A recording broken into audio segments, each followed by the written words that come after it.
Welcome everybody to the Serpent Tarot for another pick a card reading. So today's pick a card reading is probably a version of the how do others see you, how do you sort of have an impact on others, but done through a particular lens, which is what kind of spell or influence do you put on others? Now, just a couple of caveats or boundaries around this. We are going to be kind of looking at through a bit of a sort of spiritual witchy sort of frame, but this is not at any level about using kind of witchcraft or spellcraft or anything like that to get in the way of somebody else's free will or influence somebody in a bad way or any kind of dark magic. So it's very much about positive impacts that you might have. So if you are at the witchy end of the spectrum and you do use spell work or rituals or high magic or any of those sort of things, this is looking at how you do this to help yourself and others, and so in a positive way. But you don't have to be for this. It could be that the spell and the energy around this becomes a metaphor for your charisma and your influence on others. So in that sort of level, we're not talking about spells in the classic sense, but more in the influential sort of energy. So you can read it either way. That's the intent of this, is really just to get into that area of influence and energy, in whether it's a very intentional or whether it's a character and energy outcome, so to speak. But we are going to use a witchy sort of frame for it. Now, I've probably said before, I don't particularly align with witchcraft at all, but I certainly have no problem with anybody who does, and it is a good frame for this sort of thing. And I've been picking decks and sort of energy sort of for this that aligns with that. So as I say, we're going to use spells as a metaphor. So to find our way into this and to help you choose what reading or readings you might want to go to, I've been using the Weird Sisters deck, which you can see 3 of the cards from here. And I shuffled and each time dealt out, saying to Spirit that I would deal out till I found an actual spell. So I would see what the overarching energy might be. There's a couple of other cards from this deck to give us more information, plus also some dream imagery as well to give us a broader idea about the nature of your spell on others or your influence on others. And then we'll use tarot and so forth to learn more. So for pile number 1, we have a spell for personal power. For pile number 2, we have a spell for abundance. And for pile number 3, we have a spell for courage. And I like the fact, very, very positive things there, whether it's that you use your energy, your personality, your spiritual ability, whatever it might be, for your own personal power, abundance or courage, and become an influence and an inspiration for others, or whether you actually actively help others in this space. Either way, we're looking at some really nice and positive energies, which is exactly what we wanted to look at here. So by all means, go to more than one reading if you would like, or you feel drawn that way. But when you know what reading or readings you want to go to, the timestamps are in the description box below, and I'll see you there. Welcome, pile 1, to your reading. So you came to the spell for personal power. So as I said in the introduction, this could be that you have spell work, spiritual work that influences others quite directly for their personal power, or that they recognize your personal power and you become inspirational, because we are looking very much at how this is influencing other people or the impact it's having on other people. But certainly you are someone who has worked out how to self-actualize and how to demonstrate that, I think, and how to deal with the subconscious in the process of doing it. Because we have the spell for personal power as one of the elements, or as the way into this. I think that you make people admire you, and I think that people look up to you, as I say, as an inspiration. You may be very accomplished in things that you do in your career or artistically or something like that. But what's underneath all of it is they have this sense that you do know who you are, because we have spell for self-love. So you've gone through that process of knowing who you are, understanding your shadow, and I'll get more to this, and understanding the unconscious so that you balance those things. And you do a lot of this in the liminal space and then bring it through. I do think that for quite a few of you, you may do spell work or you may do spiritual shadow work. And in doing that, you've actually started to present an image and a strength that really resonates with others. The interesting thing is that there might be quite quite a kind of polarized response to you as a result of that. Some people, particularly looking at the self-love, personal power side of things here with yellow, would sort of see hope and optimism associated with your life story, what you've done, the energy you bring across, very strong solar plexus color there, you know, personal strength, enlightenment.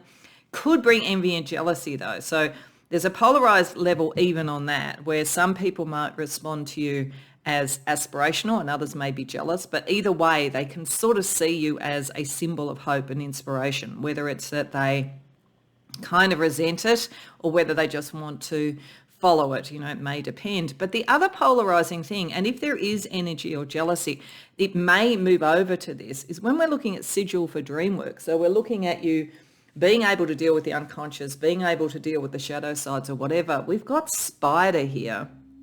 And this can talk about karma, destiny, intuition, mystery, vision, creativity. There's a lot of things that are good about it. It could be that some feel that you are destined to something with karma and destiny there. So they see you as kind of aspirational, but also not that they aren't necessarily able to achieve what you've achieved, or you've got some sort of power or something like that that they wouldn't have. So that could bring envy, jealousy. It could also bring a kind of mini-me following kind of energy. But I think the other thing is with the spider, you know, if you have a spider turn up in your dreams, it's a bit of a scary thing, or at least I find that way. I think there might be something intimidating about you. So while I think that your spell here, I think, may have initially been your own work on yourself and your capacity to deal with your shadow and your capacity to find hope and optimism, even in understanding that, so that you get that sense of balance, that sense of self-love, and that comfort in both the unconscious and the conscious as a kind of spell on others and influence on others. For some, they are going to want to aspire to be you. For some, they're going to be envious of you, and some are going to be afraid of you. So personal power is a brilliant way of coming into this, because you are a very powerful person, but it's a very polarizing energy. And as I say, for those that aren't jealous and those that aren't intimidated, you're a wonderful energy to be around, because you become symbolic of what others can do as well too, because what you've done is you found your personal power in the self-love, in understanding who you are and being able to go deep. But not everybody feels as strong as you, and some feel like it's luck, or everything is easy for you, or you were born in the right place or with the right family or something like that. So that's worth knowing. And if any of you are sort of like more like witches, like you're out and proud about that, some may find you a bit scary or feel that you have a power that is beyond anything that they could achieve. So it's an interesting energy. It's positive, but it has some interesting responses. So we're going to ask the tarot a little bit more about the nature of your personal spell, your personal power, your personal influence. Then we're going to see how it's really like the predominant impact it has on others. And then how do you make this more intentional or more balanced, if there are any areas that you would like to either enhance or balance out more. So let's see a little bit more about this. You are a natural leader. You are naturally very strong, naturally very charismatic. But as I say, maybe a bit intimidating as well. So what do we get? Ace of Wands, Seven of Cups reversed, Death card, the Tower. Wow, yeah, you are. You are a bit intimidating, I have to say. Eight of Wands, Chariot. Well, yeah, you seem destined. Some of you may literally be destined with this, actually. Some of your personal power might have come through karmically. You've built it up in other lives. You've sort of been, royal or powerful in other lives. You've developed very strong psychic, spiritual, witchy, whatever magic skills in other lives. But there is a sense of destiny about you. That's definitely there. You are inspirational, certainly, about how to begin, and maybe even sometimes begin again when the Tower is there. It's sort of like how you are very good at helping people understand when things fall apart, how to learn from it, grow from it, and start again. You're very, very pragmatic. You may come across as being, even though you've got the self-love down, and there is a sort of sense of love yourself in the energy that you're talking about, you're not sentimental, you're not a victim.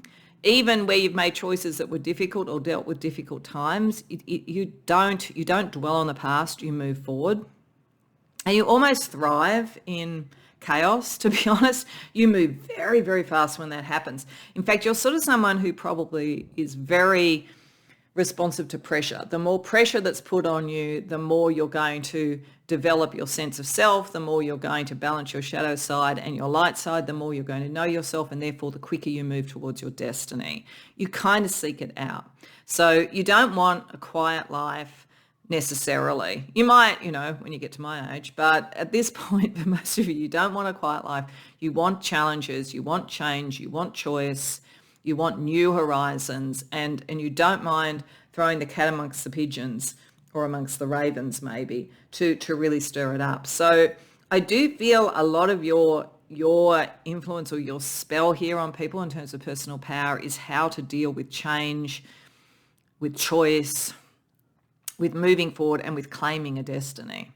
One of the things I'm getting very strongly is you would probably say to people that their personal power is their personal power. Their destiny is their destiny. If people start to align themselves with you, you would almost, I think, be the tough love person to push them away and say, no, find your own thing. Not because you're trying to own something and be better than anybody else, but because you recognize that we all can only be our own destiny. And I don't know if you can hear that siren in the background, but I sort of feel like that's sort of saying that, yes, this is a really important point around this, that the people find their own destiny through their own journeys into the dream world, into working out the balance within themselves. So if you were literally like a witchy sort of person and somebody came to you around personal power, you would be giving them energy and spells and so forth that help them find out themselves, not who it would be to be you. But you may have a few followers. If you're coming across people who are jealous of you, then I think you'd just be dismissive. I don't think you'd care that much. I think you'd be thinking like they don't know the road that you've gone through. They don't know what's actually going on, and so they have no position to judge. I think you're very strong. I don't think that you would be too concerned about it. So I think you'd be more concerned that people tried to mimic you, not because, as I say, you're being jealously holding on to something. It's because you want them to find their power as well too. If you're going to influence people, you want them to be able to do the process in a way that you've gone through and develop the resilience you have, not anything else.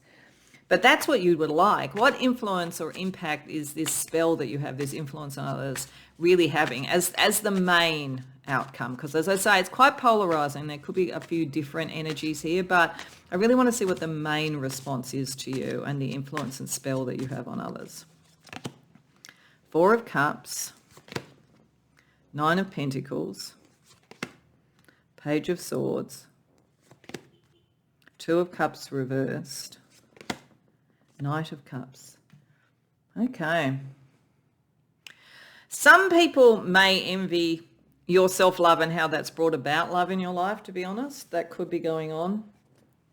Otherwise, I think that you make people confront what is within themselves, what it would be to stand on their own 2 feet with the 9 of Pentacles, rather than, say, be in relationship or looking for the validation of others. And where that has fallen short because of romanticism, in fact, I do think your influence is very pragmatic. It's like you don't romanticize anything in your own life, and you would not romanticize or sugarcoat what people wanted to hear. So even if you're saying, by all means, go and fall in love, you're not against that as a concept. It's like, do that from a basis that you are happy to be alone, that it's not out of need, it's out of desire and preference, not out of need. And don't get caught in sort of like an emotional trap where you feel you need someone else to validate. I feel like your energy is, see this Page of Swords? She looks a bit grumpy, don't you think? It's like, and she's very clear. You would get grumpy with people who wanted to find their own personal power through someone else, whether it's you or other people. You would probably not underneath really approve of people who think I become powerful by being with a powerful person, or my value goes up by the value of my partner or something like that. I just feel like you would be like, really? About that? It's like, who is within you and what is your destiny? And then, if you're to be a powerful person and you are with someone powerful, then, you are both helping each other with power, not not relying on each other. I think your influence is about finding independence that is necessary before one does find, what one's heart is looking for. But it's interesting. You are a person who your influence is not sugar-coated. So the people who are going to benefit most by being around you are people who really want the tough love, or not even the tough love necessarily. I don't think that you would necessarily be harsh, but you want to see them think, if tomorrow I had to be on my own for the rest of my life and find all my resources within myself, I could do it, because that's the journey you've done. Then you can choose to be with people rather than needing to be with people, whether it's in love or in other ways. So yes, some people might find that a bit frightening. That's why I think we've got the spider. I think there's a sort of a sense of, although there's a lot in that around finding your destiny and all that kind of thing, there is also, this is not the easy road. You didn't take the easy road. So if you're trying to help people and people are kind of like going, this is too harsh, I can't hear it or whatever, what could you do to balance your influence and your spell work to still have the outcome that you're looking for here? Because you do not want acolytes and followers. You want people to be powerful in themselves. What, if anything, would Spirit suggest you could do to nuance your spell or your influence with others? Seven of Swords reversed, Emperor reversed, Two of Swords, Page of Wands reversed. Okay, your power is full on. You are a very powerful person. I'm sure you've had it said to you. I'm sure that people sometimes are intimidated by you. What Spirit is saying here is, like, it really depends, because what you're saying is true. The thing that has made you intimidating and personally powerful is actually true. And if other people could do it for themselves, they would be similar probably, because there is that sort of sense of no apology and having really understood who you are.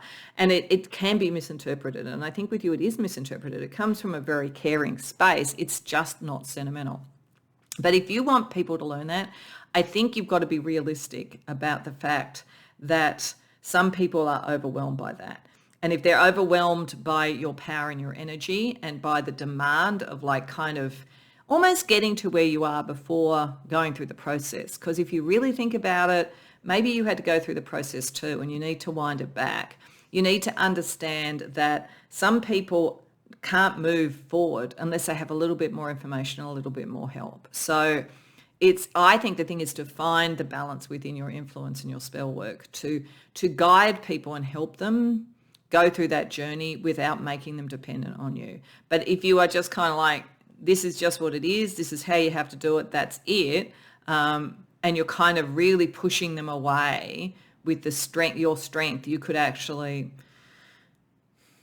unravel what you're trying to do, because I think you really are trying to give people the power that you've got. So, very interesting. So let's see what sort of magical energy within you, beyond the sort of spell work, could aid you in having the influence you would like to have. Persuasion. Yes, persuasion rather than, like, you're almost a bit too detached with this. It's almost like it's, I've done it, you should be able to do it kind of energy. And you might even say that you're a work in progress, and so is everybody. So, it is what it is. But you actually do have, because of that power and because of your understanding of the process, you could be very persuasive. That's a persuasive energy, being realistic. It's helping people make decisions, but not telling them what to do. It's persuading them along a pathway. And believe. Okay. I think there's something here, honestly. I don't know how early you did this. You might have done this very early in your life, so it may be hard to remember. But I think if you could go back to the point where you might have felt quite young and wondered about yourself, and you were looking deep within the mirror to understand yourself, that was the right thing to do. That was your understanding of what you needed to do. But getting back to remembering that, and what was it that made you start to believe? Now, for you, it might have been dealing with very difficult circumstances. That may not be what it is for everybody else, but it's like finding the way to persuade people to get to the core of how they would start to believe in themselves. I think that it's much more psychological for you than magical. there's magical energies for this, but like understanding the psychology is very important. Okay, so let's see what kind of like color energy would also help. So like what kind of aspects of you could you really show them as examples, I think, to be more persuasive rather than intimidating.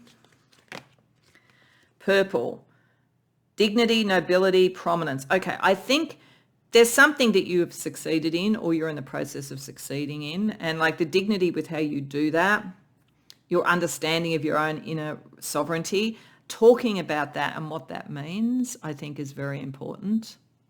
I'm feeling here, because we're seeing the king and queen in chess, I'm thinking that it's like, it is about sovereignty. It is about how do you find that within oneself? It's a personal sovereignty. And it may even be a discussion with people about whether it's more to be the queen or king, thinking about their roles within chess. Like there are different roles where one finds one's validity. Your role might be one, it might be another for other people. But our dignity and our nobility comes from being true to ourselves. And mint, daydream, fantasy, imagination. Then help them imagine it. This is the dream side of it. Actually, this makes a lot of sense, because if you want to dial it back a bit and give them a process, the first process is to say that self-love is what this is about, understanding your own unique sovereignty. So it can't be like you. It can be like you've got to be like yourself. The only way you can truly know that, which is why we've got the dream energy here, is to be reflective, look within and believe, daydream, fantasy, imagine what is it that they really want to be, because there's something in that. And I think there's almost something from childhood. So connecting them to that and saying, you need to dream it up yourself, because it has to be true to you. That's when it becomes your dignity. That's when it becomes your nobility. It's like, it's not to be a carbon copy of someone else, whether it's you or somebody else. So I think that's your best way of using the persuasion and helping people start to believe and see how to do it themselves. Because I think that's what you want to do. It's just that I think it may even dismay you sometimes when people don't understand you coming from a really good place, but you're underestimating, I think, how strong your energy is. So it's how do you maintain what it was that you achieved, because that's why they're being drawn to you and that's where the influence is, but how do you get them to find it for themselves? Okay, so let's see what questions you could ask either of yourself or of them to help in this influence. So think about this either way. It could be a question that's important for you to ask, or it could be of yourself, or it could be a question that you could get them to ask themselves, depending upon the scenario. So we have Cetus. What if you could see the world through the eyes of your enemy? So I do think this could operate on either level. If you are coming across people who have actually got envy and the energy is really, really bad, so you're not going to be able to influence them to do it themselves. They're just kind of anti you. It's important to be able to look within and understand where they're coming from, because as I say, it's probably insecurity, and then you can kind of like move on from it. But it might also be that for some people, if they're trying to create who they want to be and they're finding pushback from others, it's helping them to do the same thing, to understand the other point of view. And then a second question that could be helpful for this type of influence and spell. Ursa Minor. What if you could be the things you loved most about those who are gone? Okay, so this might be reflecting on your karma, your history, your ancestry, and getting them to do the same. Like why, maybe one of the questions that would be really helpful beyond why people might come to you to learn about personal power and all that kind of thing is who do you look up to?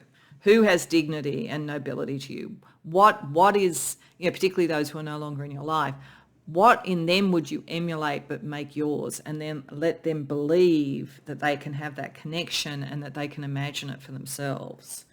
Okay. So if those are questions and so forth, what stars can guide you to keep this in balance? Part one.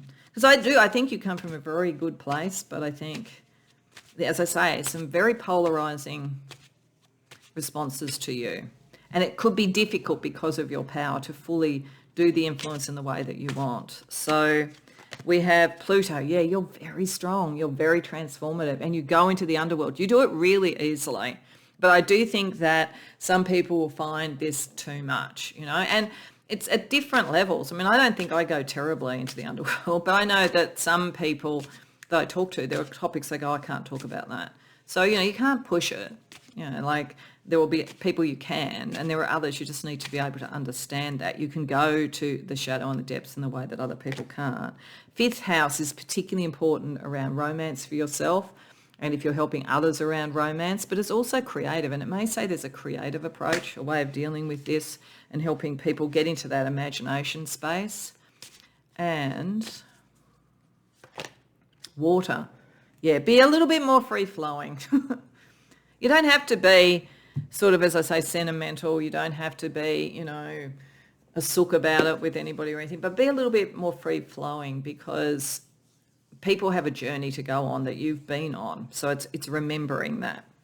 Okay, so to finish off, we're just going to use the Mystic Maiden's Oracle to see, as a result of this spell and influence you have on others, what is a spiritual archetype that people might perceive you as? Wow, the Mirror Oracle. Now look at this. I always think that's amazing when Spirit kind of like just perfectly shows a balance. They do see themselves in you. They do see potential, the same potential and the opportunity in you, but they'll also potentially see their own flaws, their own whatever it might be. And if there's envy, it's where they expect envy. You are very good at reflecting to others who they should be, as long as they don't confuse it with you. And I think that's the thing. If you can get them to look into the mirror and see themselves, your influence is spectacular. But if they look into the mirror and see you, they are not going in the right direction. Or if they see all that they don't like and they project it on you, you need to separate out. Because as I say, you're a very powerful influence, a very powerful spell on people, but only some are ready for it. So I hope that resonates for you, Pile 1. I hope you enjoyed the reading. If so, please like the video and subscribe. If you care to share in the comments, I'd love to hear. Otherwise, I hope to see you in future readings. Welcome, Pile 2, to your reading. So you came to a spell for abundance. And so this is in terms of the spell that you might have on other people or the influence that you might have on other people. I think it's either as an example of someone who can be abundant, who can bring abundance in, or who understands, in a sense, the laws of the universe, how energy operates, the 3D world and higher realms, all of that kind of thing. And it's interesting, we've got spell for cosmic consciousness, so it's definitely connecting you. Your view about abundance, your view about the material world comes from a higher order understanding about the universe. So you're definitely within that sort of realm, and you're definitely able to do that kind of work, whether you're consciously doing it as spells or whether it's just through meditation or other spiritual practice or even the way that you operate within the world. But I do think you're also an influence in unfreezing people and giving them the strength when things have been difficult or where their confidence has been damaged. And you might have had to go through that yourself. I feel like for many of you, this spell for abundance, the spell for cosmic consciousness, the candle for strength, has come from having it tested. Like really what you believe about this tested, and sometimes things not working out and sometimes things not moving in the direction, and trying to work out, what does that mean? What work do I have to do? Is it spiritual work? Is it material work? Is it psychological work? Is it choices that are very 3D oriented? Where do I find that? I think you've gone through that. And so you have an influence on people about having kind of cracked one of the secrets of the universe in a way, but through effort. Because when we look at the kind of the dream energy here that is part of this as well too, we have glacier, cold, aloof, ungrounded, blocked emotions. And I felt really drawn to put that with the candle for strength. Like the candle is there to warm that, strengthen, defrost, unblock things, unblock the blocks that could be to financial or other forms of abundance, to reconnect and not be sort of frozen away from cosmic consciousness. Like in some depictions of hell, and I'm not sort of talking about like kind of Christian hell necessarily, but some depictions of that kind of concept is not the sense of fire. It's actually the sense of ice and being frozen and separate from the cosmic consciousness. So I feel like you have an influence to reconnect, to defrost people, to bring back belief and gradually warm up their strength so that they can feel confident again, because you've gone through this journey yourself. It's an authentic journey for yourself. The prosperity that you bring in is authentic, and it does have a divine connection. There's something very alchemical about this as well too, because in alchemy, when you hit the thing called the negredo, which is where all the constituent elements in the laboratory are burnt down and, into their most pure form, that is kind of almost like the dark night of the soul energy. So it's a bit like the glacier. It's like they're warmed up to the point that they're burnt down into that, but out of that comes the peacock colours. So there's a sense that the spirit starts to rise. So I think that you can literally put a spell on people to help them arise out of difficulties, to defrost and to unblock, if that's work that you want to do spiritually. But beyond that, I think as an influence, that's what you do for people. But you've done it yourself, and that's why people see it. And they find it a very warming and comforting sort of energy, and they feel like you see or understand something on a higher cosmic level. So let's get a little bit more information about that for you. So we're going to look a little bit more about the nature of the spell, the abundance and to some degree cosmic consciousness spell here. We're going to have a look at how is that really impacting others. Is it sort of uniformly impacting others, or is there a variety of ways that it impacts others? And then we'll have a look at how to balance or nuance it to get even more out of it, or if there are different responses, how to make sure that they're the best balanced and the most helpful for yourself and for others. So a little bit more about the actual spell for you. Two of Swords reversed, Chariot reversed, Knight of Cups reversed, King of Pentacles. This is the process before defrosting, I think. King of Pentacles reversed, Lovers, Ace of Swords reversed. Okay.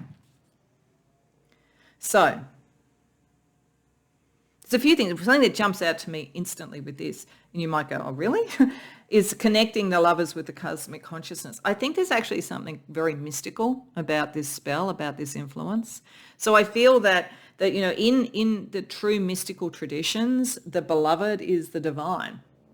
When people talk about the dark night of the soul, and I talked about this here, it's actually about the realization that the mystic has that while we're in a 3D world, we may love the divine and want to merge with them much as we would with a lover, but we can't because we are an individual in the 3D world. So I feel as though there's something in this around a true mystical connection, first of all. That's the key to this for you. You have a kind of mystical connection with the divine. And it may have then brought in the abundance and the strength to have a divine counterpart here or something like that. But the way that you relate has that really big cosmic consciousness energy, and that has a lot of impact on people because it draws people out. And that's what you need to do, because you are defrosting people. And you see, all the other energy here is reversed. It doesn't mean there's anything wrong with your spell. I think it's through relationship with you, people draw these energies out. They can get a new idea about what they could do, what they could achieve, and they can start to make decisions where they felt frozen or not able to do it. They can get a sense of what their destiny might be and what direction and what they need to balance to make that happen. If they've got a broken heart, they can think about what it would be to love again. Not necessarily they have to fall in love with you. I mean, in some cases that may happen, but it's more that I think it's getting them to get back to thinking about how do I defrost and make that happen. If they've had real financial blocks, it's working out what new thing has to come in, what is no longer going to work, and being able to see that in a bigger sense and not feel like I am the example of not being able to make a decision, not be able to sort of move forward, not be able to be in love, not be able to manifest. You are going to show them how to do it. And a relationship with you in some form is very, very key to this. So very interesting. I think for a lot of you, you could work in this sort of field around manifestation, or you could be a therapist, or you could be a teacher in some way. But otherwise, you're the friend that people go to when they really want to get clarity and feel confident in themselves again.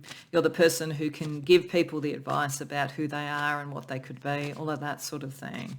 But you've been through something yourself. That's why you can do it. You're the real deal.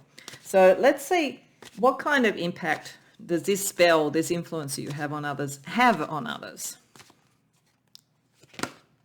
King of Cups reversed, very healing to start with. Eight of Pentacles reversed, Queen of Pentacles, Ten of Swords reversed, Three of Cups. Okay. So it's good. Like there's nothing, this is very, very positive. You are, King of Cups to me reversed is always like the wounded healer. The only thing to be aware of is how much you might take on other people's stuff. So you do need to be aware of that for yourself, because the King of Cups being like the wounded healer, can you heal everybody other than yourself? I think in this case, though, you have managed to do it for yourself. You've cracked the code, but always be aware that you're very empathic and you take that energy on. What you're showing people is how to be a master of the material. This is why it's a spell for the abundance. You really do. You really do know how to do this. You know how to take the drama out of it, and you know how to get to a place where people can celebrate and feel happy about what they're achieving rather than feeling stuck. So you break through a lot of mental, psychological things here. A lot of you, this is done psychologically, but because of the cosmic consciousness, some of you may work in this field, or you might have thought about working in this field, and you really, really could, because you really do get it. You get the strength that's necessary, the authenticity that's necessary, the psychological understanding of all the sort of elements and how to deal with it to be in the material world, but also how to keep that connection with the cosmic consciousness, with the divine. But really, the biggest impact you have, you take people from drama and pain into celebration, particularly around mastering the material. That's you. And it could be that you're a financial whiz or something like that. Like it's very material, it's very abundant. That's the influence you have on people. So that's great. I mean, there's not really a nuance here, I would have thought. The only thing that we might ask in relation to nuancing it is how do you, once that's occurred in a sense, how does your influence then work? What do you need to be aware of once people have learned it themselves? Is there any sort of shift in relationships or whatever that you need to be aware of in the process of this? Temperance, Judgment reversed, Six of Pentacles reversed, King of Wands reversed. Okay, yeah. This is the one thing to bear in mind, and it's not saying that you're going to fall into any particular thing, but there is an adjustment. What this is showing is that the spell that you've done to create abundance and so forth for yourself and the connection, you can replicate that and show other people, and they will master it. Once they've mastered it, the relationship shifts. You become more one of equals with them. So it's very important to keep that in balance. Let them follow their own calling. You don't have an influence on that, and don't let either them get in a competition with you or feel that you're in a competition with them. It's at that point there could be egos, and that's the one thing to be aware of. That when it's like when the servant becomes the master, it's not really that you're both masters then, but the calling energy around it is different for each of you, and so there could be an adjustment around egos with some people depending upon, because you're just very good at making these people be able to do it too, and then that shifts the relationship. So that's where the nuance is probably necessary. Okay, let's have a look at some magical abilities within you that can help you, both achieve this and also achieve the nuance of shifting the relationship when you've achieved it in terms of helping others. So firstly, move. Okay, yeah, flexibility. Don't get stuck. Yeah, the glacier. I mean, part of it is that you can move and you have the energy and the fire and all that kind of thing to keep things moving. So that's part of it. You know that that's part of the process. But I think it's also don't get stuck in a role. The role will shift if you're successful. The only way the role would not shift is if you weren't successful. So, and you are going to be successful. So you need to have that flexibility. And mysticism. Okay. Yeah, you're a mystic. I said it right at the beginning. You're a mystic. And some of the people that you show this to and you help with may not be. That's the other thing to be aware of. Not everybody is following the same path as you. They may like the skills and the approach and all of that kind of thing, but they may not be a mystic. They don't have to be. But you are at your core, and it's part of your power, and it's part of the reason why you're influential here. They may not be so influential. They just may be able to do it. But you've truly connected. That's the important thing. Okay, so what's the kind of color energy, sort of personality energy that would also help you with this influence? periwinkle, chilled, frigid, frozen. Okay, I'm going to put this over here. Like there's something about finding the frozen. And it's also making sure that you don't get frozen, as I say. Like there's going to be shifts in this. It is possible for some. They may be on a similar path, but I think most aren't going to be. So in most cases, there's going to be a shift because it's a different path, and there might be some ego stuff. But it's like how you make sure you don't get chilled or frozen by that, and also how you help other people unfreeze. And we have Sienna, plans, preparation, training. Yeah, I do think you're going to teach people how to do this. And it is very material. It's like you have a system. This is why I think you have a mystical base to this. It is a spell for you. It is a spiritual thing. And there may well be a spiritual aspect to what you teach others, but there's also kind of plan, preparation, all of that kind of thing. And some people are going to just be that, but they're going to master that as well. So as I say, this is why it's important to have a fairly lateral idea about how your influence is being taken up by others. Some questions that could be helpful for you either to ask yourself or to ask others, depending upon the situation, to get the best out of this spell or influence that you have on others. Firstly, Virgo, what if you were sovereign unto yourself? So yeah, this is about you knowing who you are, them knowing who they are, that each has a different pathway to what abundance is and their connection to the cosmos. So that might be something that you ask of people. You might say, if you really want to create abundance, you have to be sovereign to yourself. You might be working as some sort of career advisor or business advisor. You might be saying to some, the best way you're going to do this is run your own business. While you're an employee, you will never fully have the abundance you could have, for instance. It's just an example. Nothing wrong with people being employees. But I'm just trying to think of the ways where sovereignty could be important with what you say to others. But it's also true for you not to get caught up in what other people want here, just to show them the processes and let them go from there. Another question that could be important. Canis Major, what if you released your plans? Yeah, I think you've got a way of doing this.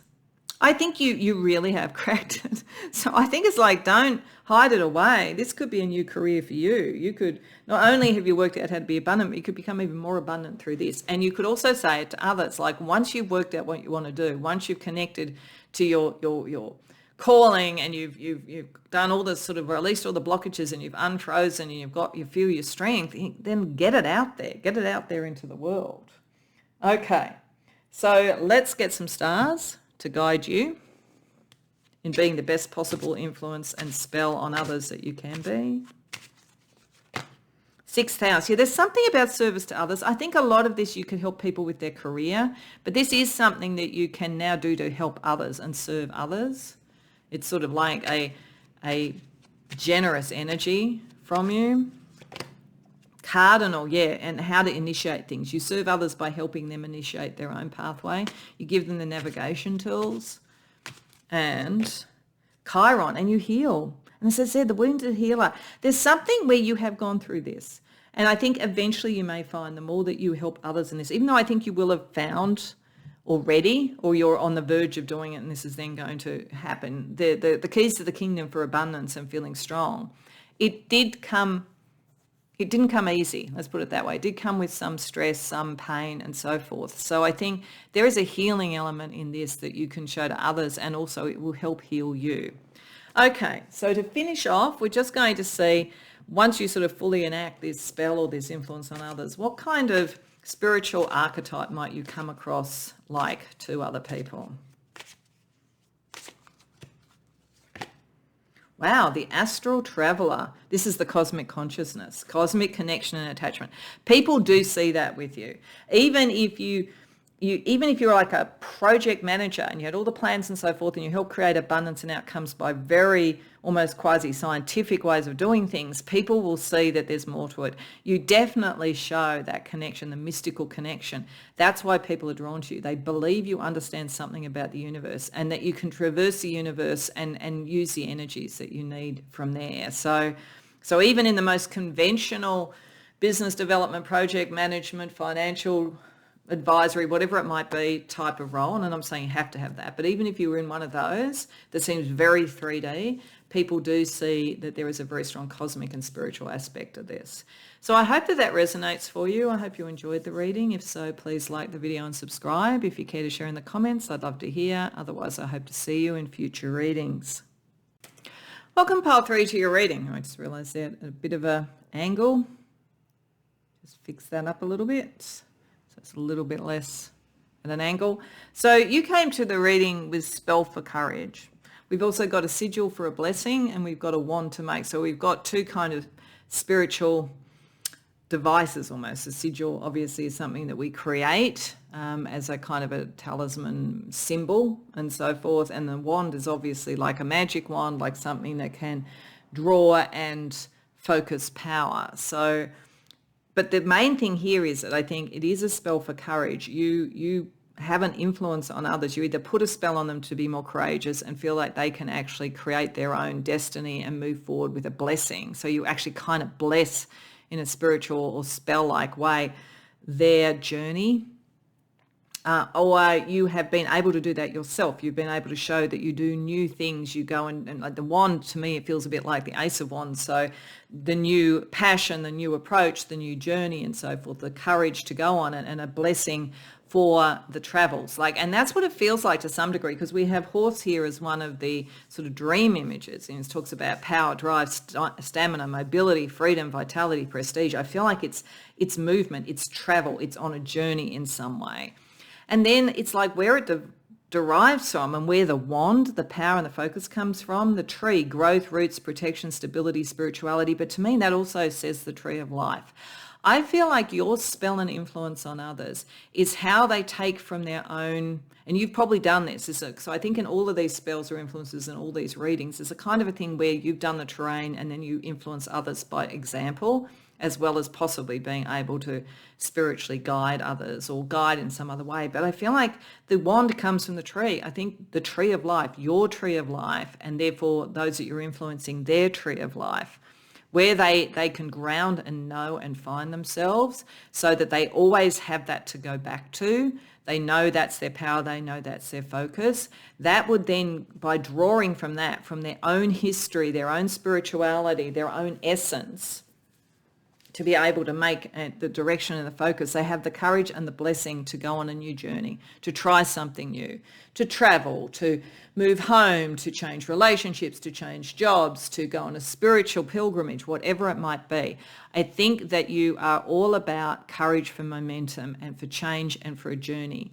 It's like you have a natural spell or influence on people to go on their own hero quest. You've done it yourself. What you're showing them with the spell is that it's always been within them. And it's also, I think, showing them that each journey is a part of the tree. It's a branch of the tree. It's not the whole tree.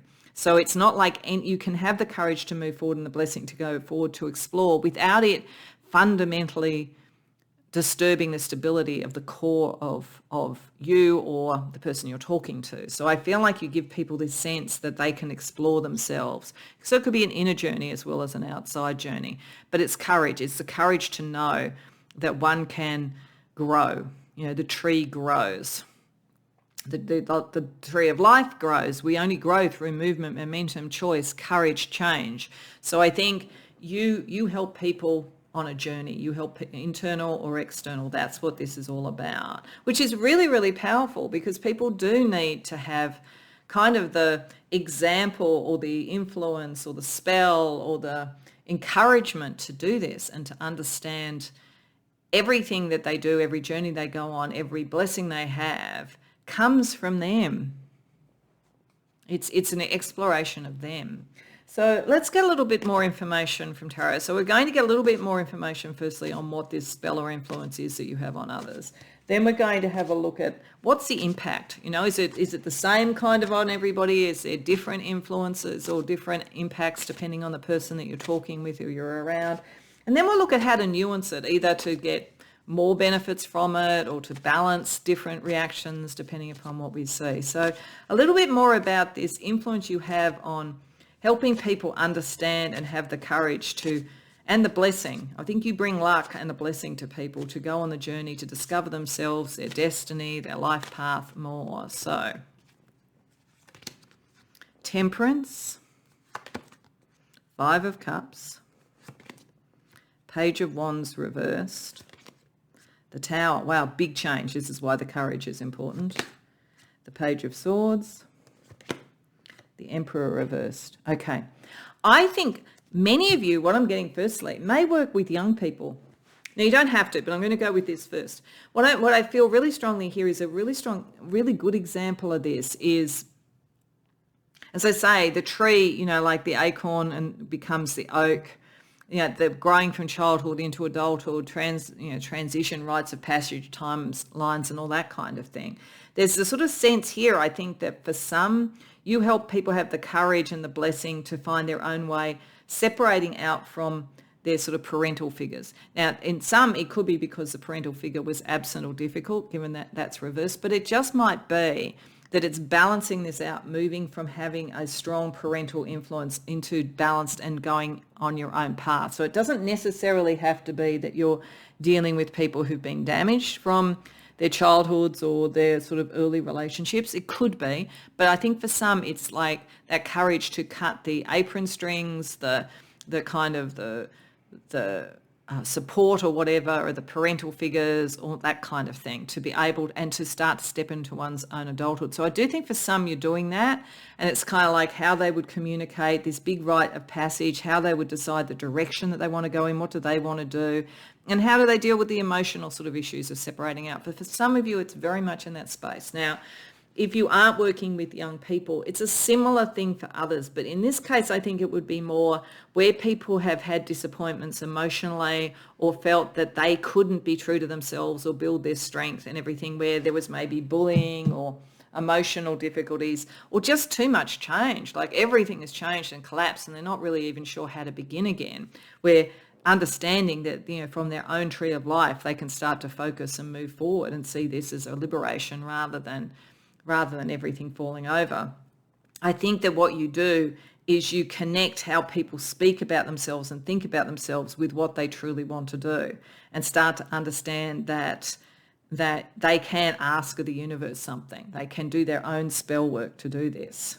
So I think it depends upon the scenario, and I do think for some of you it's very young people, but otherwise I think this is all about helping people understand, each time they sort of hit something that's blocked them or something falls apart or whatever, it's an opportunity now to take a new approach, a new journey, a new exploration, and that you bring a blessing. And I almost feel like, I know it's probably not what's meant to be there, but I almost feel like you're seeing a four-leaf clover, so luck, but I almost feel like there's a Band-Aid on it. I do feel that there is a sense where you heal people from something. And therefore, you give them that strength and that blessing to move on, that they know that they can heal and they can refocus. So let's see how people respond to your spell or your influence. Pile 3. 10 of Pentacles, 10 of Wands reversed, Sun reversed, Knight of Wands, Hanged Man. Okay.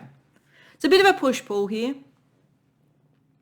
I feel like I have to, in both of these, talk about one where if you're dealing with young people separating out from their family, and then otherwise, because I do think for some of you it feels like it is in that sort of space, some sort of educational, early career, whatever it might be sort of space.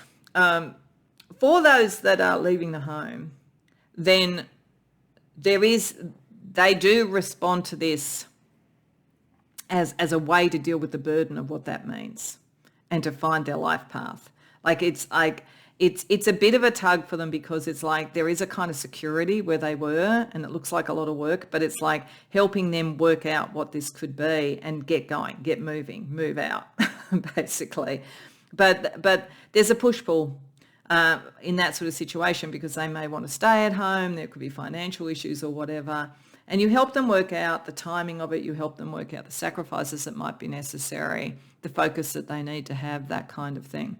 If it's not dealing with young people around that, if it's dealing with others, then I think that you primarily come into your own and your influence when there's been something that has undone something that appeared secure.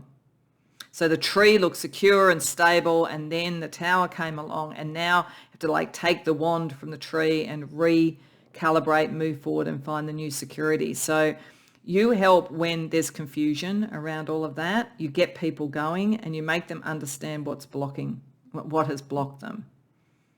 And also how clinging to a past that no longer can be clung to is just going to block them. Because it's like, a tree may have grown as much as it's going to. You actually need to take the branch, you need to take the wand and plant a new tree. So I think that if this is not dealing with young people and helping them start to be on the road to who they are, I think that this is helping people when the stability that they had is no longer there, and helping them to start to think about how to get unstuck and unfrozen by the shock of that and start to again believe they can move forward. So there could be, a couple of responses, but I think there's a bit of a push-pull with this. But I think that in the end, the recipe of focus, courage, and a blessing does bring them to that sense, particularly when they understand that you're only talking to them about something that is true to them and true to their life path. So how could you nuance this spell to make it work the best for yourself and for others? Six of Swords reversed, Six of Cups reversed, Four of Cups, Ace of Wands. Okay, I think partly telling your own story, because I think you've done this yourself. And I think in telling your own story, what you can say is the point wasn't to have ultimately know what the direction is, like the branch here can grow into the tree. And the tree is kind of there, it's you, but like with the new you and what it grows into is something you've got to be prepared to be curious about and explore. It's a time of exploration. It's a time of journey. It's a time of vitality. So it does take courage, because there isn't a set outcome. You were in a stable position. You're now moving to something that is inherently unstable until you find and grow what that's going to be. Don't be sentimental. Don't stay stuck in the past. It's the one thing you can't do. The important thing is to take the Ace of Wands. It's to take the wand and move forward. And you can show how you did that yourself, because I think you did it yourself. I think that's the way to shift any of it. And it's about the attitude. It's about things can happen in life, or it can be difficult to leave home, or whatever it might be, but the attitude to take up the wand, to refocus and move forward rather than dwelling on the past and not worrying about the ultimate destination, just being courageous and focused and trusting that this will take you where you need to go. That's the important thing. It's the attitude of positivity. This actually makes me think a lot. I probably have mentioned this before in other readings. I did a day-long course once in an organisation I was in years ago. And while I did HR as my job, I was very bad and hardly ever went to courses. And when I heard about this, because it was a course on attitude, I thought, oh, God, okay.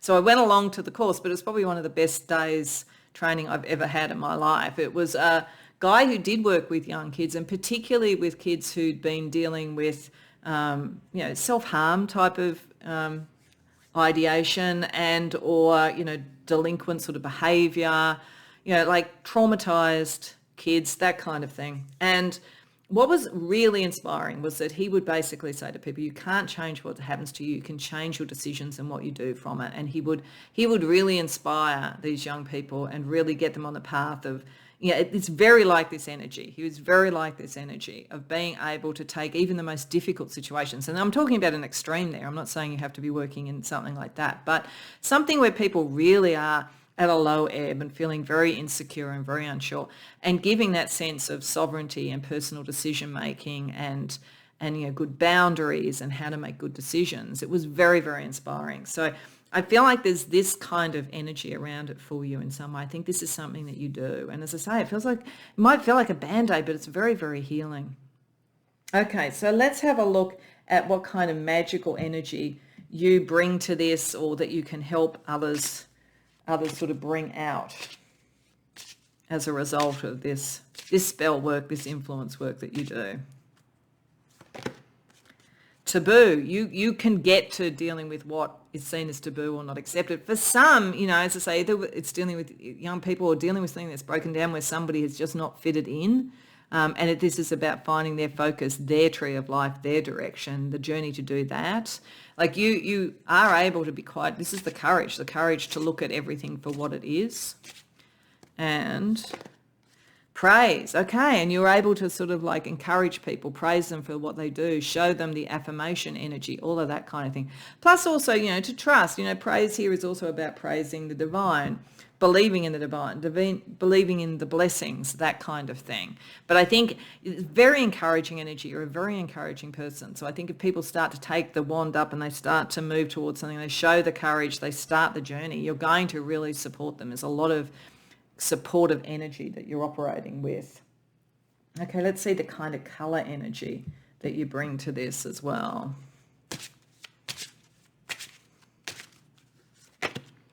Mint, daydream, fantasy, imagination. This came up for one of the others, so there could be some connection. But I think this is the thing. You're getting them to redream it, Like it's... Sometimes you have to do that. Even if something has got to a really good point, sometimes it's time to go back to first principles. So you may re-inspire people who've been successful but they feel creatively blocked. That could be happening as well too. But I think you're allowing them to dream a better world, a clearer pathway for themselves, the courage to explore. And Sienna, plans, preparation and training. That came up with one of the others as well too. So you may have gone to a couple. This is certainly the sense of being able to help them have a process, to go forward and to be able to identify what's happening and start to sort of manifest the new, to grow from the wand into the tree and so forth. So this is not just throw caution to the wind and run off. This is like, work out what you really want to do. What is your aim? Have the courage to do it, but also have a bit of a plan. You're giving them some advice. You're giving them some ways to navigate that. You're not telling them what direction to end up in. You're just telling them how to navigate it, which is really powerful. What could also help is having some questions you could pose to them, or these could be, I'm just going to get a couple of questions. These could be questions to ask yourself in having the best positive influence and spell on others in this regard. So firstly, we have Erendus. How might you flourish if you gave yourself permission to change? This is the question you would ask them. Whatever the block is, if you give yourself permission to change and start that exploration, you will have the stability because you've said it's come from you with the tree of life. It's you're participating, you're navigating. You're not just following along. And Ursa Major. Are you the hunter or the hunted? Okay, so for some, if they're dealing with really difficult situations, it could be flipping the thing. Like if they feel like they're always stuck and the journey isn't working, things are being stopped, they're being hunted and not being able to move forward. It's like, okay, turn into the hunter. What is your focus? What is your direction? What would you do if you became the person who was going after what you wanted rather than feeling that the world is telling you what you are? What would you do if you started to be the hunter, if you started to be the one who told the narrative rather than follow the narrative? So I think they're both questions you would help these people to do, to actually flip the way they're looking at it and to have the courage to move towards their destiny and so forth. Let's see some stars to guide you in having this influence on others. Oh, this is really lovely energy. I really think we need people like you. As I say, it's what made me think of one of the most inspirational trainers I ever came across in my life. I think that this is really important energy. So the stars to guide you. Firstly, sextile. Yeah, you make things more easeful than they would otherwise be. You show people it's possible. It's possible, Venus, and it's done with a lot of heart, a lot of love. This is a very heart-centered approach. I'm not sure if that trainer would have necessarily seen himself that way, but I thought he had enormous heart, enormous caring. And fifth house. For some of you, this may bring love, but beyond that, it's a creative approach. It's what you want to create. It's going back to the Ace of Wands. It's being able to create one's own narrative, create one's own story. That's really important. And the fifth house is children too. I think for some of you, you're going to be working with young people, or it might be that you're at the point with your children as a parent where it's time for them to leave the nest and go out and find their adventures, and you're going to be able to influence them to feel courageous and know that there's always support for them and know that there's always protection, but at the end of the day, they can now explore depending upon, who's coming to this reading. So last but not least, we're just going to draw a spiritual archetype for what what the people who are experiencing your spell or your influence might see you as. Oh, this is interesting. This came up for one of the others, the Mirror Oracle. I think you help people see themselves, really understand themselves. Some may see themselves in you in the sense of understanding that you've done this as well too, and therefore you can trust it. It does work. But I think you really, really help people to understand who they are so that they can explore that. So I hope that resonates for you. I hope you enjoyed the reading. If so, please like the video and subscribe. If you care to share in the comments, I'd love to hear. Otherwise, I hope to see you in future readings.